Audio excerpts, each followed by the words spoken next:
Hi guys, and then the county attorney will be right out as soon as he sets up. Sure. So we're gonna kick it off as soon as he's ready to go, and then. No pressure. Yeah, no pressure or anything. And thank you guys all for coming out again and communicating very well. So we appreciate it. I'll just be a minute. Thanks, guys.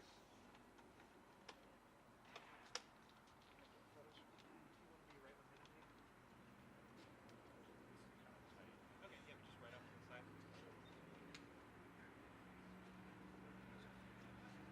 Yeah.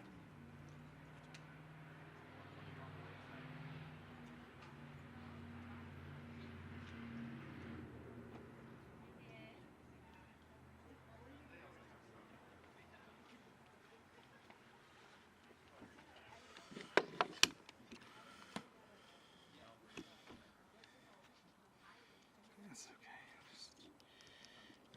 I got a little tape if you want. What was that? Need some tape? Oh, that'd be great if you don't mind. Thank you, guys.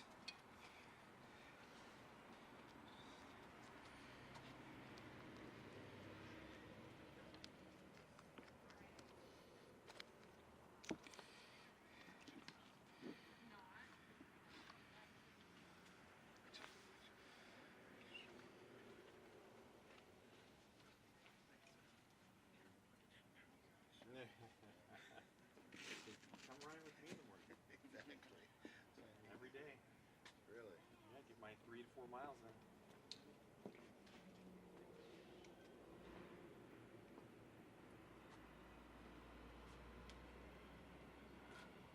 Told these guys they gotta keep up with me.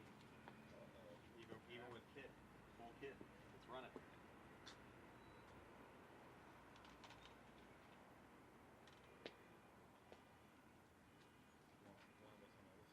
Yeah, we'll just have you guys.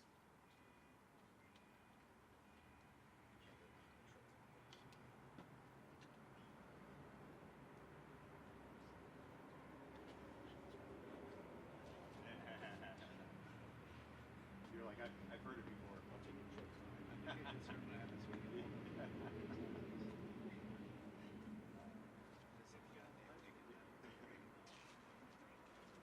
I think we should be good to go. We're good to go. All right, Good to go. let's do this. Thanks, guys. Try not to mess up your microphones here too much.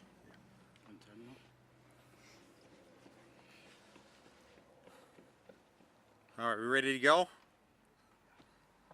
Everybody? All right. Good morning. My name is Brad Miller. I'm the Pinal County Attorney.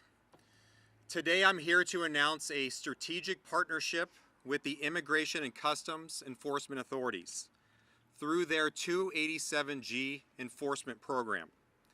Members of my office have gone through the certification requirements, and we are now acting in direct partnership to protect Pinal County. Evil exists in this world, and it manifests itself through human trafficking, drug trafficking, domestic violence, and crimes against children. This office will do everything in its power to protect this community from these predators. Recently, my office indicted an illegal immigrant named Ishmael Ortega Hernandez for the murder of his girlfriend in front of her 2 children. He sought refuge in a sanctuary city because politicians like Representatives Grijalva and Ansari have made people believe that they are safe in those cities. I'm here to let you know that they are not. There are no sanctuary cities in Arizona. With this partnership, if you commit a crime in Pinal County, we will hunt you down no matter where you go and prosecute you to the fullest extent of the law. Human smuggling is an evil, and we will not only prosecute those who participate in such activities, but my office is also planning to pursue legislation to call it what it is. It's modern-day slavery. Working with ICE to end these crimes is the goal, but there are those out there, including those in power, who seek to stop the good work that our law enforcement officers are doing. There are some Arizona politicians willing to lie to you in order to get additional social media attention, as we saw this past week with Representative Grijalva. Now, she was caught in a lie, She had her own Jessie Smollett moment. She had to manufacture outrage where none exists because they know, and she knows, that Arizonans are not on her side. It is unfortunate that these politicians have chosen to create dangerous situations for our law enforcement officers, to boost their own profiles, and unfortunately, mainly to raise campaign dollars. To be clear, being in the country illegally is a crime and has been the state of the law for over 100 years. We in Pinal County back the blue, and assaulting an officer here will land you in jail or in prison where you belong. There is no special treatment for elected officials. Here the law will be applied equally and fairly. To say it again, assaulting a police officer is a crime, and the law will be enforced in Pinal County, and you will be arrested. Now I want to close with this. Keeping our communities safe has to include every resource at our disposal, and we plan to use every single one available. This strategic partnership with ICE is a force multiplier for my office, and we look forward to getting more criminals off the street to keep our community safe. Thank you very much, and I invite any questions. Yes? Kind of lay out in practice how this is going to work? Yeah, so basically what the program is called the 287G. There's two types of programs. One is the jail program and one is an enforcement program. I know our Pinal County Sheriff's Office and many of the sheriff's offices and agencies throughout Arizona participate in the jail program. They're not involved in the enforcement program. But my office has signed on to that enforcement program because it gives us some additional resources. So if for some reason we have somebody in our custody, we participate in a task force, and somebody's in the country illegally, we can now get access to the databases and resources that we need to not only check their status and potentially give them over to ICE to deport them, but allows my office to potentially prosecute those individuals for human smuggling. Any other questions? I know I saw one over here. Yes, sir. These vehicles we see here, are these now part of Pinal County for your sheriff's to use? No, but we will be receiving additional resources from ICE in order to get vehicles. These are ICE vehicles of the gentlemen that are to my left and to my right. Yep. Yes, sir. Thank you. What do you say to those who say local and state law enforcement kind of is infringing on federal law enforcement here with this step? How do you respond to that? Sure. Yeah, I think it's disappointing that certain agencies and certain people are looking down on enforcing immigration law. The way I look at it is immigration law is tied up, and as I mentioned in my speech, you see a lot of other crimes spring from immigration-related crimes, including human smuggling, which again I call modern-day slavery, drug trafficking, human trafficking, crimes against children, and domestic violence. It seems to be the precursor to a lot of these other crimes. Just the way marijuana has become a precursor to fentanyl use, cocaine, and methamphetamines. So I think it's unfortunate that people want to say that we should enforce some crimes and not enforce others. The way I look at it is they're all tied together. And so my office plans on enforcing both. We plan on getting the additional resources from the federal government to enforce both, and that's going to be our intention. Because our ultimate goal, I think, is still the same, and that's to protect our communities. And by enforcing all of the law, I think we better protect our community. What other questions? Yes, sir.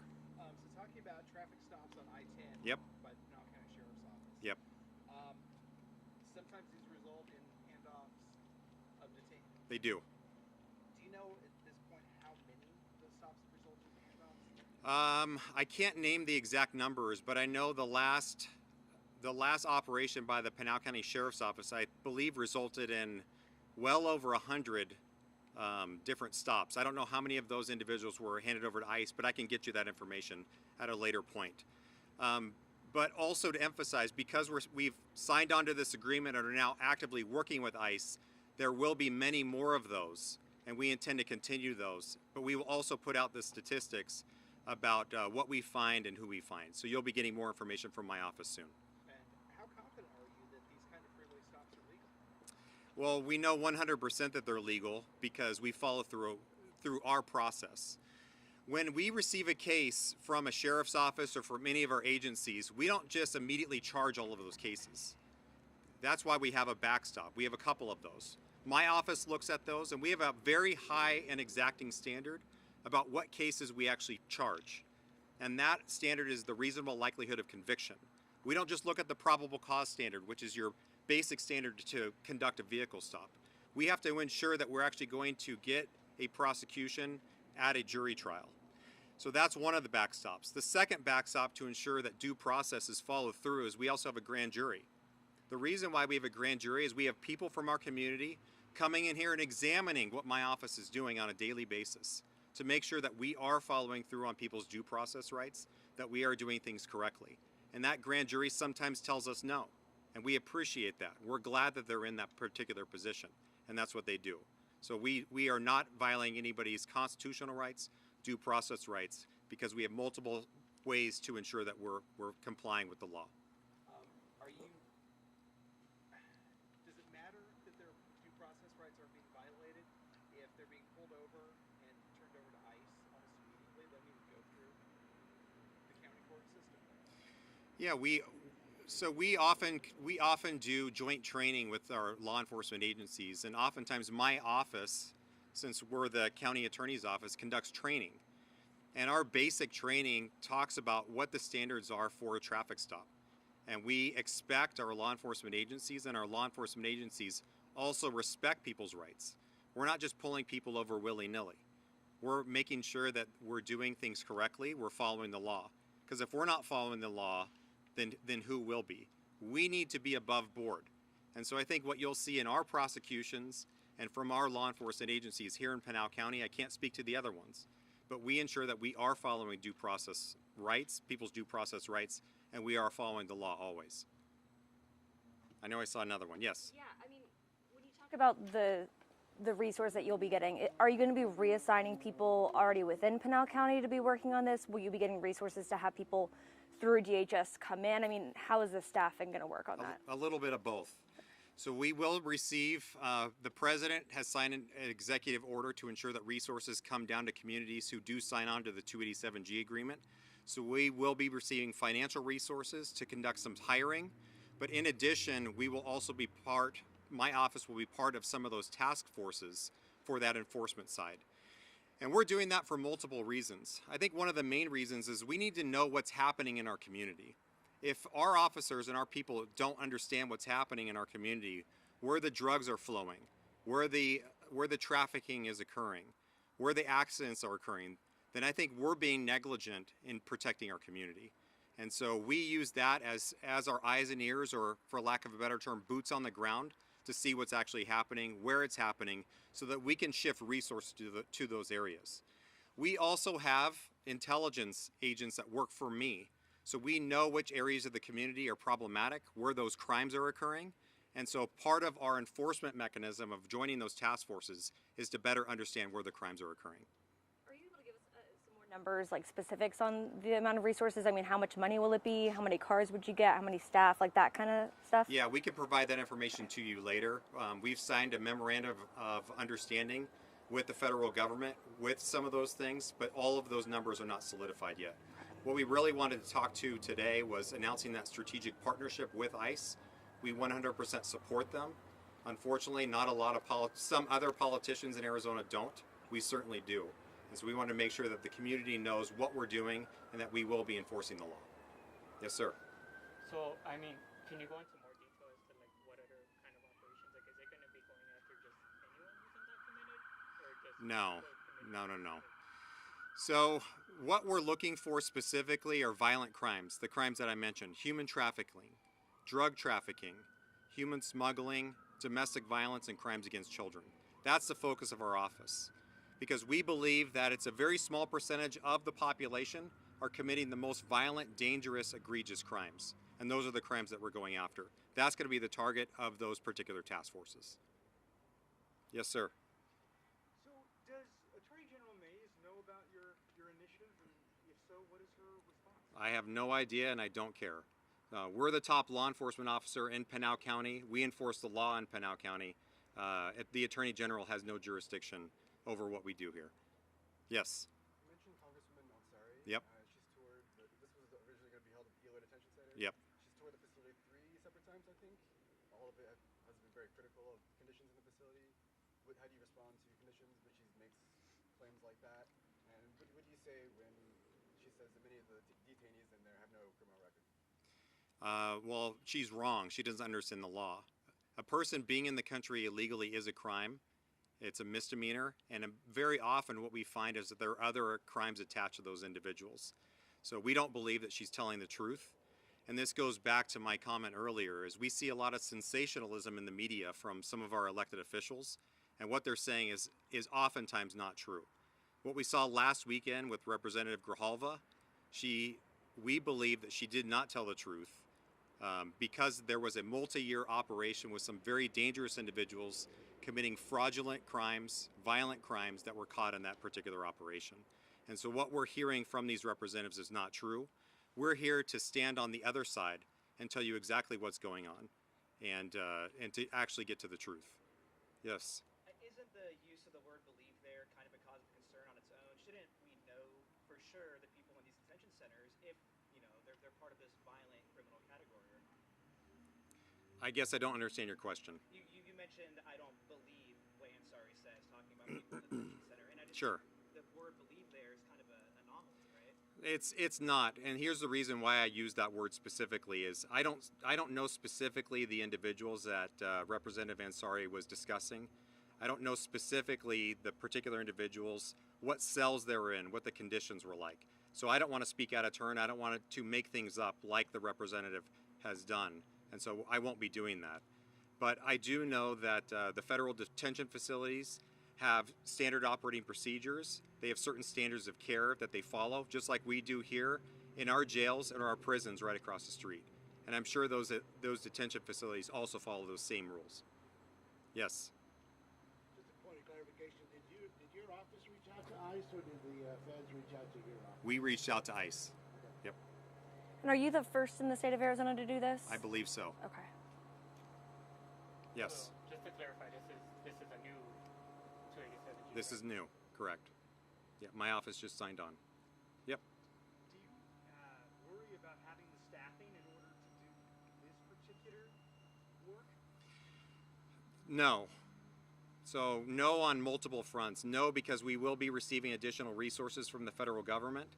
And no, because our participation is also not mandatory. If there's an operation that maybe we disagree with or something that we don't want to be a part of, it's not something that we're required to be a part of. We choose which task forces and which operations we'll be a part of and which ones we will not be. Like I said, the focus of my office will be on those violent crimes, crimes against children, human trafficking, and drug trafficking. Those are the ones we're interested in participating in, and that's the reason why we signed on to this agreement.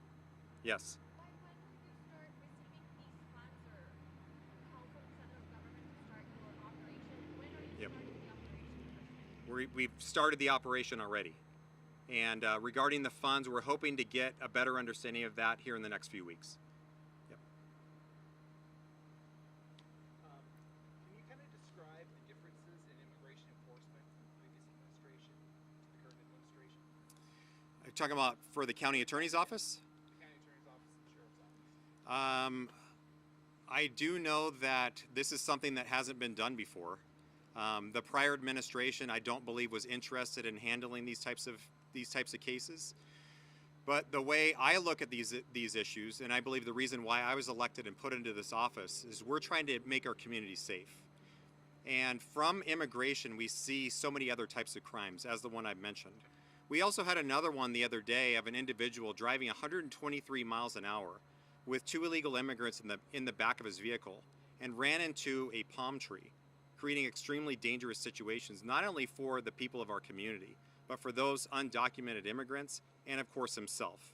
And so we're seeing a lot of this, and we're seeing a lot of crime spring from the immigration issue. And so the way I look at it is we need to go attack the source, not just the symptoms. And we believe the source is related to these issues regarding immigration. Yes?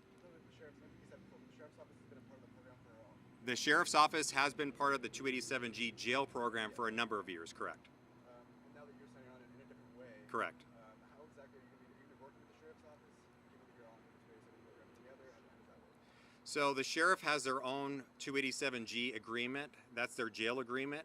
And if a person is undocumented, has committed felony offenses, then those people are handed over to ICE. That's a separate program. The program that my office is now a part of will be that the enforcement program, that task force. So if there is a task force related to finding people who have committed crimes against children, violent crimes, drug trafficking, then members of my office and my investigators will be participating in that program. That's the difference. Yes. Can you go into a little bit about the training that these officers go through? Yeah, so there's first of all of my investigators are fully post-certified. Most of them are retired, so they have 20 plus years of experience in law enforcement. But regarding the agreement with ICE, it's a 40-hour program that they go through to understand immigration law. And but we want to have more exacting standards because I believe that the best way to learn is to actually do. And so we're having my investigators go do ride-alongs with our ICE partners so that they can learn and understand immigration law, to me, at a much deeper level, more than just something you would see online. Yes? If the county sheriff's office is already doing this, what's the advantage to having your investigators, and how many investigators are there that will be trained up on this, and what's the advantage of participating? Yeah, we have 10 investigators, and the advantage is the enforcement piece, is that we can go out into the community and understand exactly what's happening in the community. We can actually participate in some of these task forces and provide resources of my office. As I mentioned, the investigators in my office are extremely experienced. They understand our local community. Oftentimes, while we love our ICE partners, some of them come from out of state and are not necessarily connected with our community. We and my investigators have been part of this community for multiple decades, so they understand where some of those hot spots are. They understand some of the nuances of Pinal County. And will they only be using those the skills and the partnership during task force, or if they're in the course of an investigation and they have reasonable suspicion, will they also be enforcing that just during the normal course of their previous duties? Yeah, I think a little bit of both, but the main focus will be on the task forces. Do you see that having any impact as far as trust and people being able to wanting to talk to your investigators? I don't. Why not? Because we've heard from a lot of people of our community that they're happy to have ICE agents in our community to try to get rid of some of the criminal element in our community. They believe that this has been a blight in Arizona for a number of years, and it's about time we get rid of it. Yes. We hear from law enforcement agencies all the time about how underfunded you are, saying you don't have enough resources to be able to address even just the crimes that you're being brought to you, much less the ones that aren't even reported. Yep. I mean, obviously you'll be getting resources for this and you will have more people coming in, but will this not take away some of the attention, even just like in terms of the amount of time that you're talking about dealing with some of these issues, taking away from more local issues that might be undercovered? No, and I think it's just like any new administration or any administration generally, you have different focuses. And our focus is on protecting our community. And so that's our intention, is to go after those violent offenders, and that's where our focus is going to be. And part of this ICE agreement is to do that. So we don't believe it will take away our focus at all. Yes? You mentioned someone you arrested recently who was hiding in a sanctuary city. Yes. What sanctuary city was that? Denver. And you arrested him here? No, we arrested him in Denver. Yep. He was from here. He committed the murder here, and he's up on first degree murder charges here. Yes. And if you want more information on that, we can give it to you. Yes.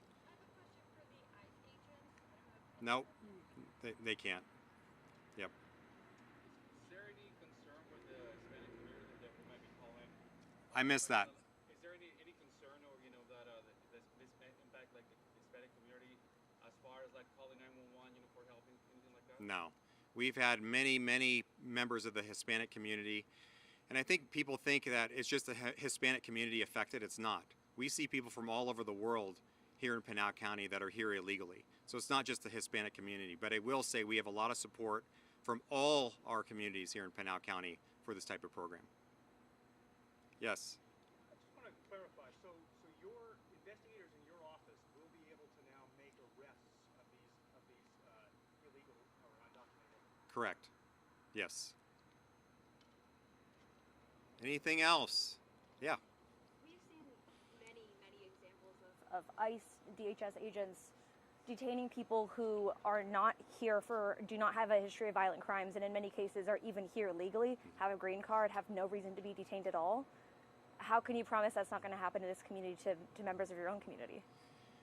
Because with a task force model, it's not something that we go out there and willy-nilly arrest folks. We have very targeted folks and individuals that we're going after, people who are committing and have committed heinous crimes in our community. That's going to be the focus of our office. And that's how we're going to ensure that something like that doesn't occur. Anything else? All right. Thank you all very much.